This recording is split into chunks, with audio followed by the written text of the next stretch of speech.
Hi friends, அஸ்ஸலாமு அலைக்கும். இன்றைக்கி என்ன செய்ய போகிறோம்னா கருவேப்பிலை வச்சு சட்னி அரைக்க போகிறோம். வாங்க. அதுக்கு வந்து ஒரு கட்டு கருவேப்பிலை எடுத்துருக்கேன். நான் எல்லாத்தையும் உருவி வச்சுங்க. நல்லா கழுவிட்டு ஃப்ரெஷ்ஷாக எடுத்து வச்சுருக்கேன். வெங்காயம் கட் பண்ணி வச்சுருக்கேன். தேங்காய் அரை மூடி, கடலைப்பருப்பு, உளுத்தம்பருப்பு, புளி, இஞ்சி, பெருங்காயத்தூள், பட்டை மிளகா, பூண்டு, இதெல்லாம் எடுத்து வச்சுருக்கேன். எல்லாத்தையும் போட்டு வதக்குவோம். ஃபஸ்ட்டு கடாயில் எண்ணெய் ஊற்றிட்டு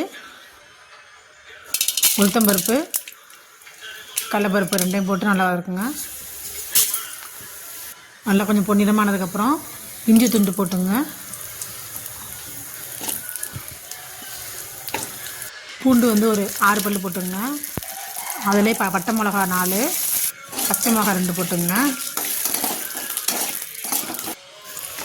வெங்காயத்தையும் போட்டுங்க. போட்டு நல்லா வதக்கி விடுங்க.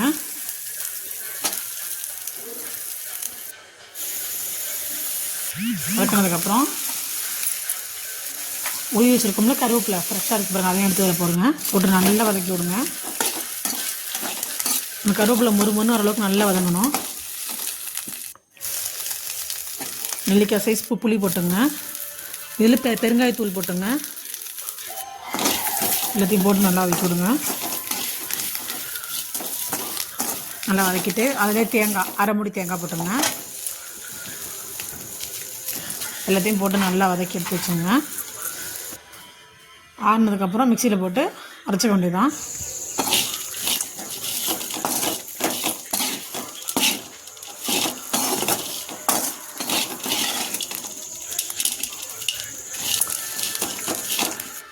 அரைச்சிட்டு பட்டு போல் அரைச்சி எடுத்துப்போம்.